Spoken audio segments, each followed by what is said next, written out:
Caião, eu tenho consciência que no mundo teremos aflições. Então basta. Que o mundo... o cara tem essa consciência. Agora só tem que ter bom ânimo, né? Pois é. Eu tenho consciência de que no mundo teremos aflições. E que o mundo é como é por causa da ação humana. Agora, Caio, o que eu não consigo entender é porque Deus, na sua onisciência, sabendo de todo o mal que nós, humanos, faríamos uns aos outros, ainda assim decidiu nos criar. Me ajuda, Caio. Cara, e parece a pergunta daquele satanista, né? Que fez essa mesma pergunta. Ele manda desse naipe aí? Que veio lá de Epicuro. Depois, aqui no Ocidente, ficou famosa, como eu disse ontem, por causa do Baudelaire. Se há Deus, não, sendo todo-poderoso, não é todo bom, porque tendo todo o poder não teve a bondade suficiente de nos poupar da dor. E se ele é todo bondade, não é todo poderoso, porque tendo toda a bondade não teve o poder suficiente de prevenir a dor e o mal. É a mesma coisinha aí do nosso amigo.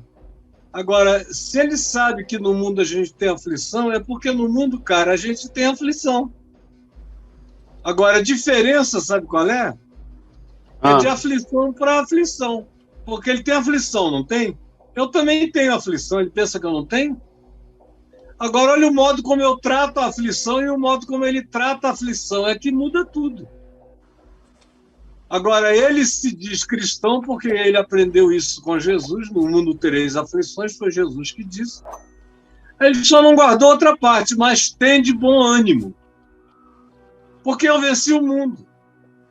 Porque um cara como você, meu filho, como eu, sem aflição no mundo, vira diabo. Eu sei que eu, passando pela terra, rei da cocada preta, sem dor, sem angústia, sem relatividade, sem perda, sem lágrima, sem herpes zoster,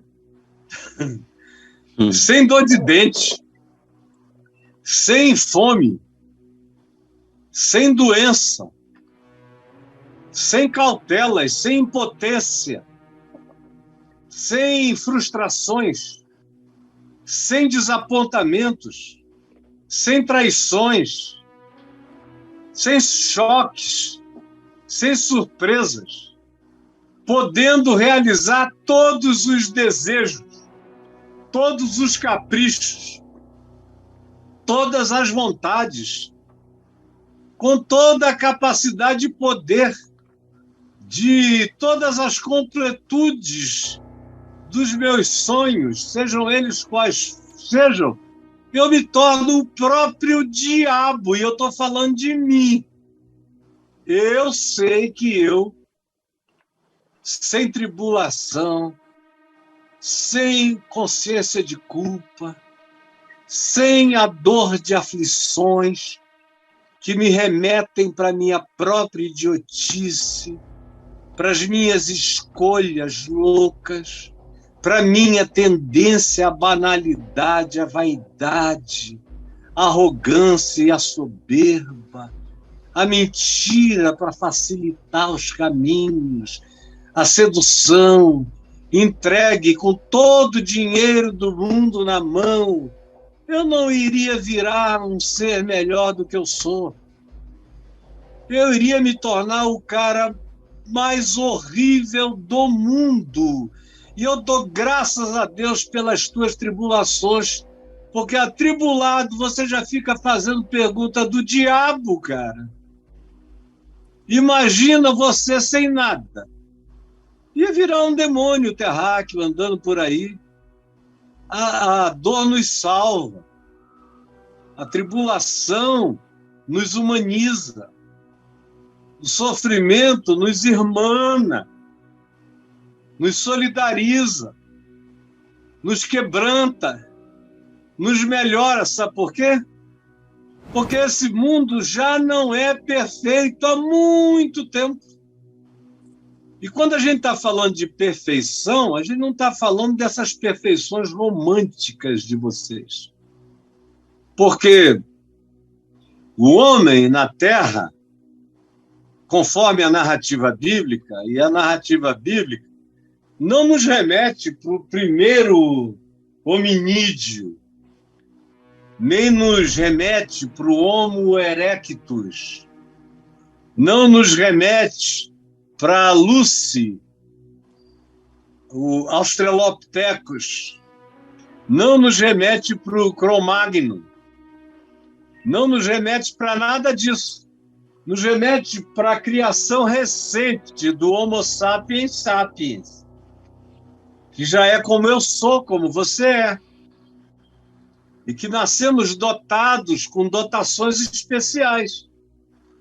No meio da evolução e da criação de Deus, na perspectiva de uma criação evolutiva, tudo vem sendo criado há 4,5 bilhões de anos na Terra.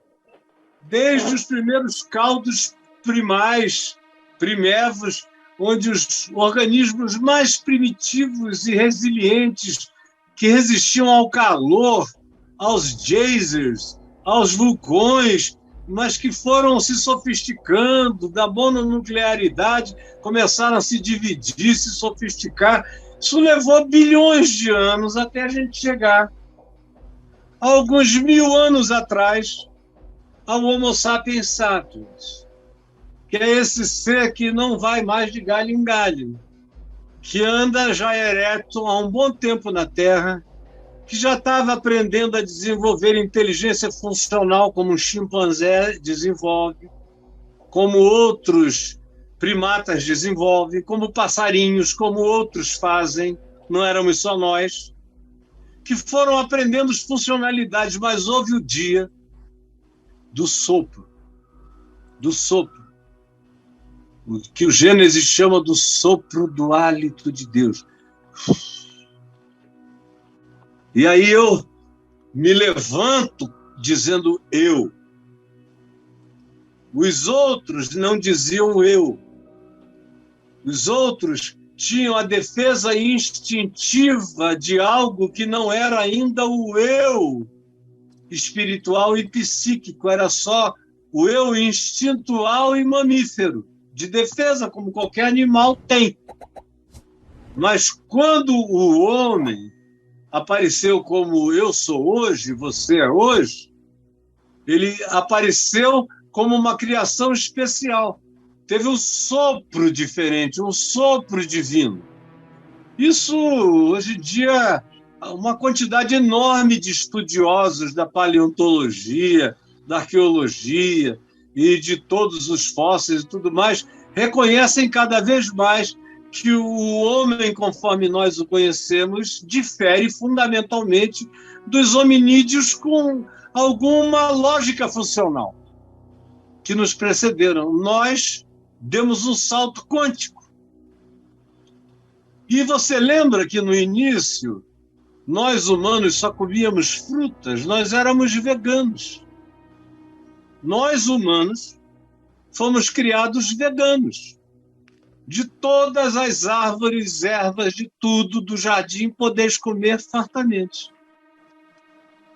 Não disse podeis comer também animais, nada. Não tinha a relação do homem, desse Homo sapiens que levou o sopro, não era carnívora, não era um ser onívoro. Os que nos precederam eram, a gente tem sinais de caça de tudo, de hominídeos que já tinham aprendido ferramentas, como as ferramentas da região de Clovis, de seres hominídeos que caçavam mamutes enormes. Tinham sobrevivido às grandes catástrofes terráqueas, que já foram 6 grandes catástrofes, e com animais sobrevivendo e se aperfeiçoando. Nós somos filhos dessa última etapa, desse sexto dia. Parece que cada dia do Gênesis correspondeu a uma catástrofe universal, onde tudo foi recriado, reaperfeiçoado, refeito. Aí surgimos nós, a imagem e semelhança de Deus, que significa saber dizer eu sou, olhar para dentro, olhar para cima, saber que existem mais e entender a diferença entre nós e os outros, e entre nós e o nosso semelhante. Essa, afinal, é carne da minha carne, é osso dos meus ossos, mas não sou eu, é ela. É a outra que me completa.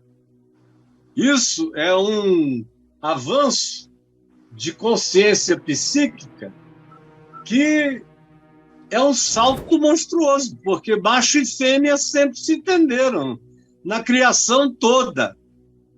Não é uma peculiaridade nossa, mas esse eureka de dizer, ai, era essa, que coisa, e uma identificação mental, espiritual, psíquica, e a completude física que já existia sempre, foi o grande salto diferencial, foi essa compreensão do outro, de mim mesmo, e de ouvir e discernir e saber que existe isso aqui, tem criador, tem criação, tem inteligência, teve vontade soberana e teve a participação de criaturas anteriores a nós de outras dimensões. A prova disso é que lá no Jardim do Éden já se menciona um querubim guardando o caminho da árvore da vida. Agora aconteceu o tal do fruto da árvore do conhecimento do bem e do mal, que deu outro salto quântico na gente. Foi um salto quântico que eu digo há muitos anos que foi uma espécie de queda para cima. Porque que a gente sofreu uma elevação, a gente sofreu. A gente foi acometido por uma elevação abismal. É paradoxal, é ambivalente. É um abismo elevado. Ou seja, me deu a capacidade de ir às estrelas, me deu a ambição de ser como Deus, mas plantou em mim uma natureza terrena, animal e demoníaca. Ou seja, querendo ser Deus na mesma perspectiva daquele que nos seduziu, querendo ser Deus não para qualquer outra coisa, senão para competir. Né, cara? Por várias razões. E eu não vou explicar aqui que não dá tempo. Ontem eu expliquei para quem conversava comigo. O mundo vai mudar demais. Agora, uma coisa eu sei, é que depois que a gente comeu daquele fruto, qual foi a primeira coisa que Deus disse? Que agora nós iríamos parir com dor. A mulher iria dar à luz com muita dor. A gente vê animais aí que parem filhotes enormes, que nascem maiores do que a gente, assim, dá quase uma cuspida pela bunda e sai aquela coisa imensa. E você não vê grito nenhum, é só caiu ali. Agora aqui entre nós, a sociedade humana inteira, o que morreu de mulher dando à luz, não está escrito. A minha mulher, Adriana, se não tivesse nascido já no tempo da cesariana, ela teria morrido no primeiro filho. Ela não tem espaço para passar, ainda mais um galalau do tamanho do ilhinho, que está com quase 2 metros de altura e já nasceu Aquilo enorme. É grande, aquele pessoal ali é grande. Então, vai dar à luz com dores. Até o amor e a alegria, o prazer de dar à luz a um filho vem carregado de dores, como Jesus disse, a mulher quando dar à luz sente dores. Faz parte agora desse processo até da alegria, da valorização do filho. A dor valoriza o filho. E o trabalho de criar o filho dá mais valor ainda a ele, para pai e para mãe. O que é que ele disse depois?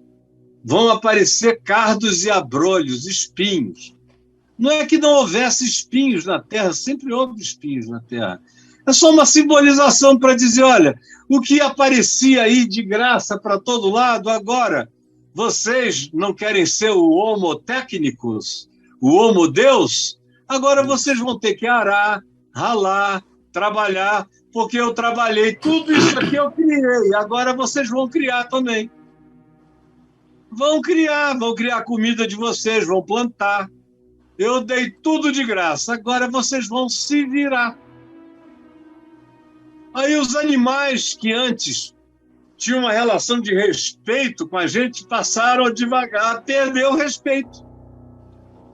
Porque nós passamos a não nos satisfazermos mais como veganos e comemos e resolvemos comer animais e carne. E aí o olhar moral da morte de um animal passou a se transformar num elemento latentemente culposo dentro da gente, mas o gosto desse novo alimento se tornou insuportavelmente saboroso. E aí não se conseguia mais parar. Mas durante muito tempo, nós fomos só veganos. Depois é que o livro de Gênesis diz que daquele tempo em diante, o Senhor Deus permitiu que os homens comessem também carne de animal. Aí deixa eu responder a sua pergunta. Aí você vê um leão pegando um cervo, comendo, aperta o pescoço, se estrangula, mata leão, bicho morre, ele morde, abre a barriga e começa a comer as entranhas, de dentro para fora. Aí vai você num safari, olha aquilo e diz, ai, por que Deus criou o mundo assim, aonde um cervo tem que morrer para um leão se alimentar? O cervo não diz, eu, cervo, estou morrendo, ele não sabe que cervo é cervo. E o leão não diz, eu, leão, estou comendo um cervo. É só uma fome e é um instinto. O de um é de fugir, porque sabe que aquele ali tem mais força, e desse outro é de comer, porque sabe que aquele ali é o alimento, mas não tem nada moral, não tem nada ético, não tem bem e mal naquilo ali. E eu acho interessante é que o pessoal não diz a mesma coisa de peixe, né? Mas o peixe está vivo, mas eu não vejo as pessoas dizendo, meu Deus, elas falam do leão comendo, falam das grandes feras vorazes, da hiena perversa, no seu bando comedor. É disso que falam. Agora, do peixe que você pesca, bota ali e come, ninguém diz nada, parece que aquilo é permitido. Por quê? Porque o olhar moral dos humanos é que cria essa sensação de que certas coisas são boas e certas coisas são más. Até coisas que aconteceram sempre, porque os leões sempre comeram os cervos. Desde sempre. E os hominídeos sempre deram seu jeito para viver. Fosse com fruta, fosse sem fruta, fosse como fosse.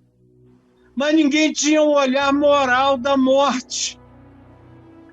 Foi depois desse salto quântico, dessa elevação abismal, que é a nossa queda, que nós passamos a interpretar o mundo com olhos morais, como se fosse Caim matando Abel.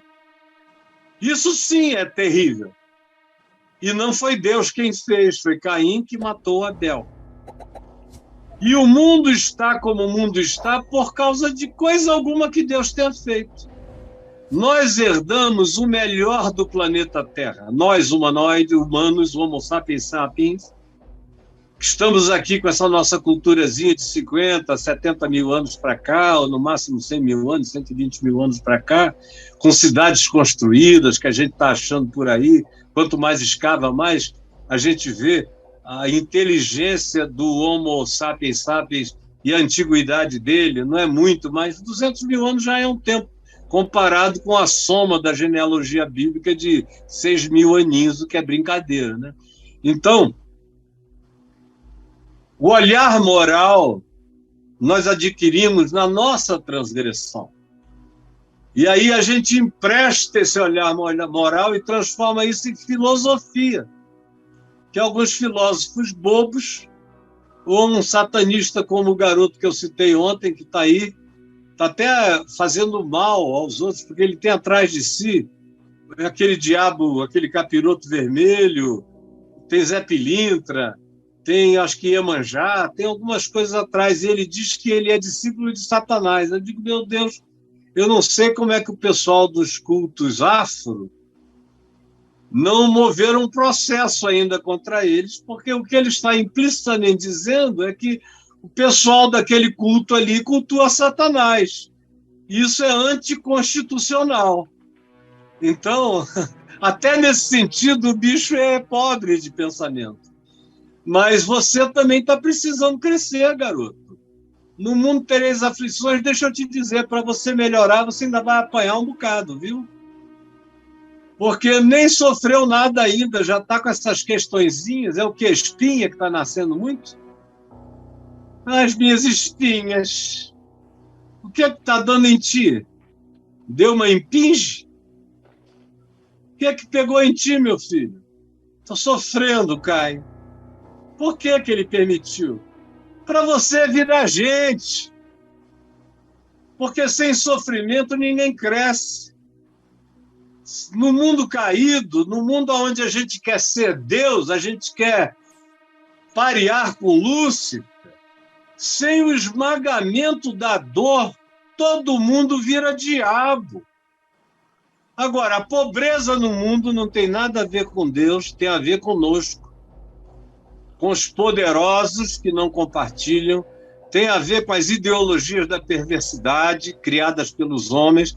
Tudo que está matando os homens e que está acabando com a terra é produção humana. Tudo. Até o grande dilúvio que veio como resultado de uma adulteração total da genética humana e planetária, conforme a gente lê em Gênesis 4, feita pelos entes alienígenas chamados de Benai Elohim, que mudaram os DNAs e foram fazendo híbridos e criando híbridos, conforme a Bíblia diz em Gênesis 4, e todas as culturas da Terra falam a mesma coisa, são 1.500 culturas contando a mesma história, sem nenhuma conexão entre elas. É antropologia coincidente demais para ser só uma lenda. Então, a história humana tem que ser restrita. E você tem que aprender o evangelho, tem que aprender a virar gente, tem que aprender a ir para a cruz, porque sem cruz não tem ressurreição. Não tem nada disso. Se quiser aprender, ouça o que eu estou dizendo, leia o meu livro, O Enigma da Graça, O que o Sofrimento Ensina, e vire um homem, deixe de ser menino tolo. Desculpe a minha franqueza. Tá bom?